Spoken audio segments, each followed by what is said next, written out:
Hi, it's James. Welcome back to the channel. I'm sorry that I didn't get one done yesterday. My air conditioning situation in my RV is still not fixed. I do have one on order and it's coming, so it should be, I should be able to do the podcast either tomorrow or Saturday. So I'm going to do a quick video on Matthew 23 verses 1 through 12. So let's get right to the text. Then Jesus said to the crowds and to his disciples, "The scribes and the Pharisees sit on Moses' seat.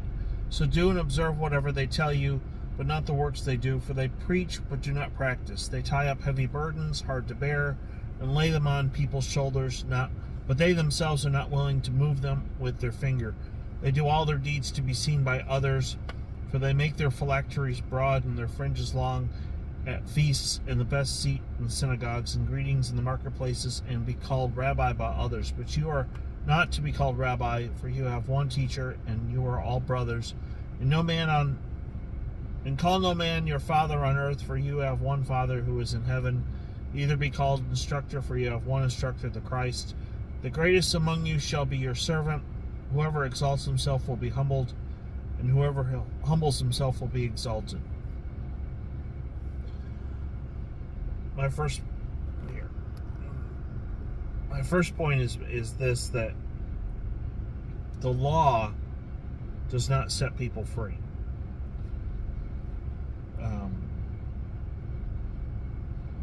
They had all kinds of rules.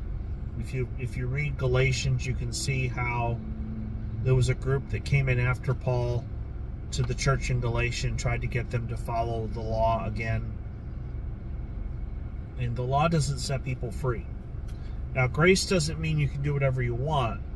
What grace says is you live a life pleasing to God, and the gap where you mess up, then God lovingly corrects us and moves us in the right direction so that we do live a life that's pleasing to Him. But it's all by grace. My second point, verse 9, Jesus very specifically said, "Don't call anyone on your earth father." And yet, every priest I know refers to themselves as Father so-and-so.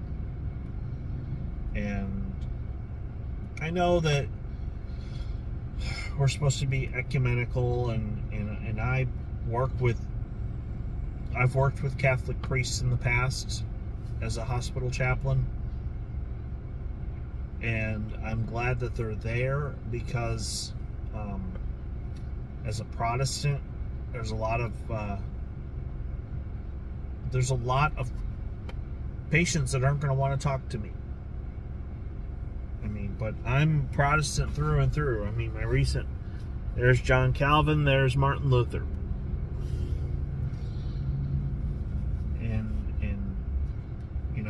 I know John Calvin taught on this, and if I had time, I'd share some of his commentary about this. But we're not supposed to do that, and yet somehow, some way, the Catholic Church their tradition trumps Scripture, because it's very plain and obvious that it says you're not supposed to call anyone Father. Father so-and-so, can you pray for me?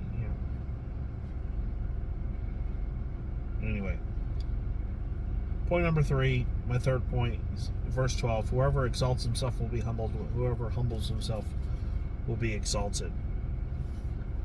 Humility is a trademark of a person who follows Christ.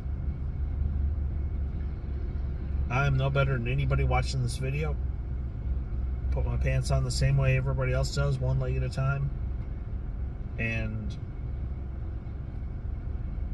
yet I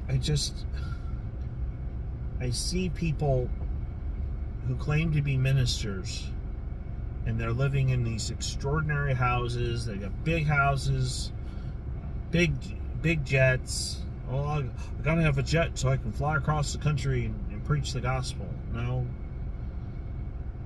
you can fly on a commercial airplane to preach the gospel. That's pride. It's pride and greed. You don't need a big giant mansion. Now, I understand the need for privacy, and believe me, one day I will own a nice double wide trailer and have a big piece of land and be away from everybody, because you need that. You need privacy. I get that.